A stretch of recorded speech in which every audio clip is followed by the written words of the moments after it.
এনসিপিকে জামায়াত, জন্ম নিয়েই বাপের সঙ্গে পাল্লা দিও না।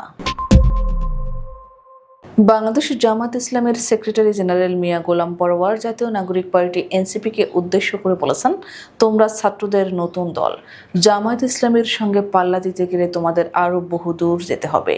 জন্ম নিয়েই বাপের সঙ্গে পাল্লা দিও না। সোমবার বিকাল 4টায় সাতক্ষীরার তালায় ফুটবল মাঠে অনুষ্ঠিত ছাত্র যুব সমাবেশে প্রধান অতিথির বক্তব্যে এসব কথা বলেন তিনি।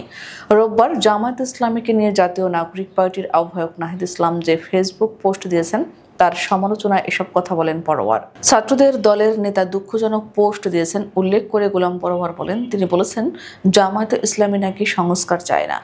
জামায়াত ইসলামী সংস্কার ও নতুন সংবিধান সংলাপে ভূমিকা রাখেনি, অথচ ঐক্যমত্য কমিশনে লিখিতভাবে 6টি সংস্কার প্রস্তাবের মধ্যে আমরাই প্রথম পূর্ণাঙ্গ রিপোর্ট দিয়েছি।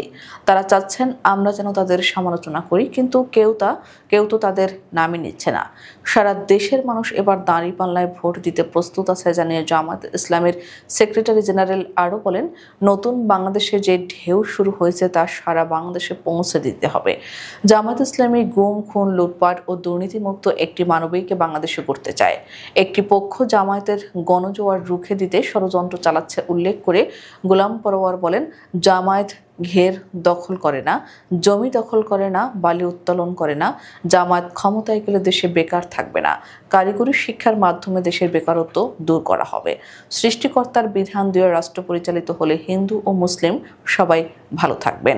স্বাধীনতার 54 বছরে 3টি দল, আওয়ামী লীগ 21 বছর, বিএনপি 15 বছর আর জাতীয় পার্টি 9 বছর ক্ষমতায় ছিল জানিয়ে গোলাম পরোয়ার আরও বলেন, তারা দেশের মানুষের ভাগ্যের পরিবর্তন করতে পারেনি, করেছে নিজেদের পরিবর্তন। ক্ষমতায় যায়নি শুধু জামায়াত ইসলামী।